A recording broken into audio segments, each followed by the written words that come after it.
That we're working around the clock to find solutions regarding the implementation of the protocol. I said this the other day here in the press room. We have put forward solutions. We have found solutions already. One of the examples that I mentioned the other day was on veterinary medicines, which came out just before Christmas. There are technical level exchanges already ongoing between both sides, so that I can already confirm. As for meetings between, for example, Vice President Šefčovič and his counterpart, I can't yet confirm that, but stay tuned. I'm sure that there will be updates over the coming days. Thank you. At this point, are there any additional questions for Dan on this matter or on other matters that he covers, as he's already available to you? That is not the case, so thank you, Dan, and I can open the floor to any other questions that you may have today on other issues. Yes, David, go ahead.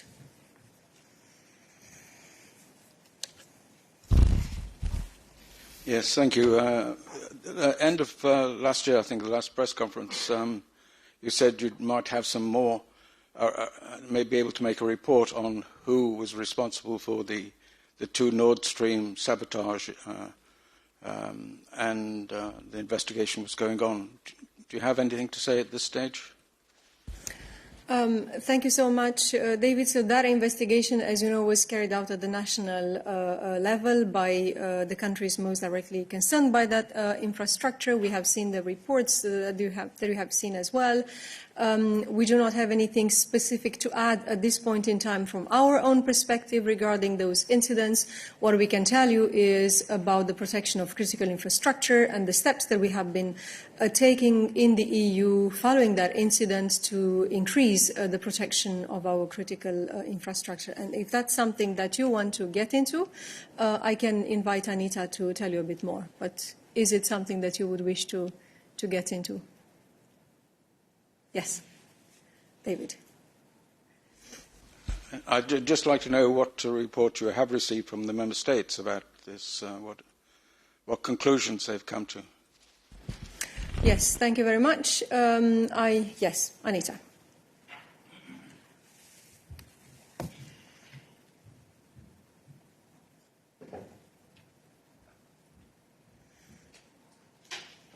Thank you.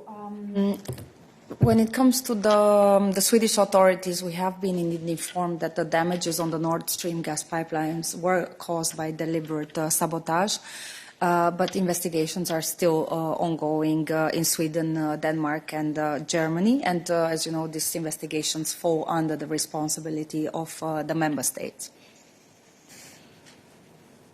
Thank you, Anita. And any other questions for Anita on this subject? David, go ahead in our chat. Thank you, Dana. It's on migration, if I may.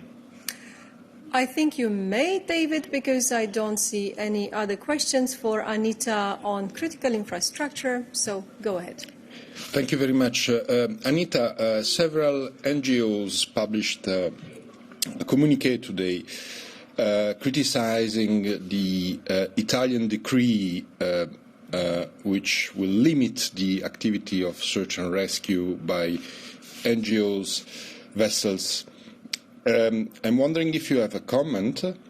They are saying that the decree is violating the EU and international rules. I would like to know if you are going to look at it or not, or if you have asked some clarification to the Italian government and so on. Thank you very much. Thank you, David. Our position on this, and this is irrespective of the decree, which still needs to be turned into a law, is the same when it comes to saving lives at sea. It's a moral duty as well as a legal obligation. And this is, as we have repeatedly have said it before, this is done independently from the circumstances that have led people to be in distress at sea.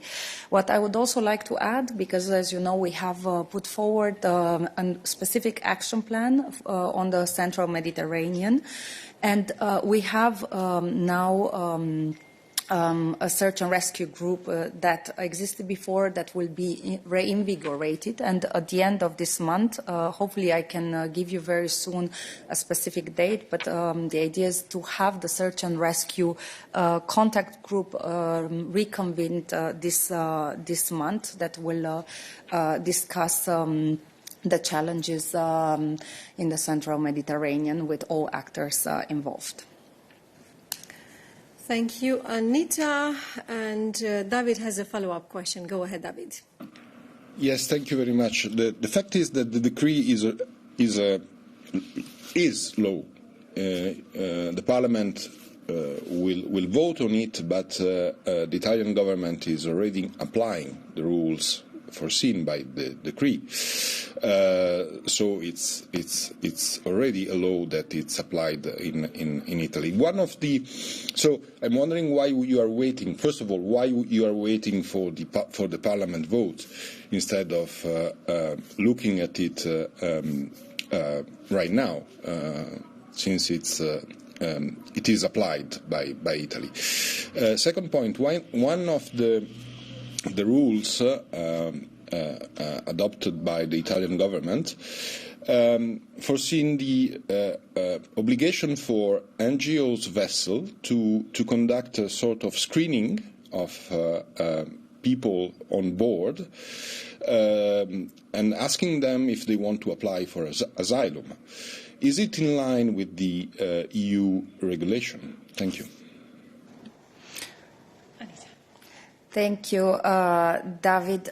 You know our rules on the request of asylum and on the right to have an effective access to it.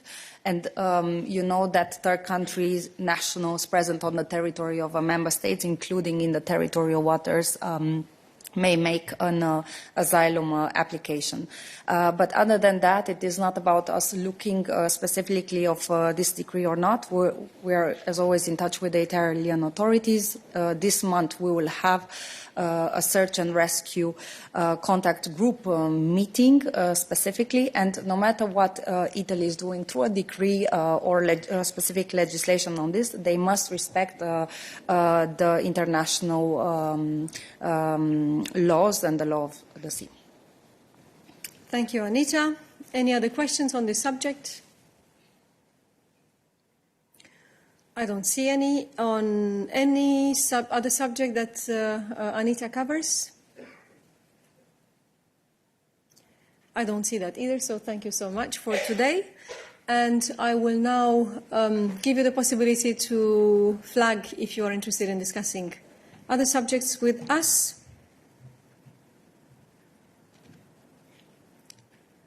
I don't see any hand up, so thank you so much. Have a good afternoon and see you tomorrow.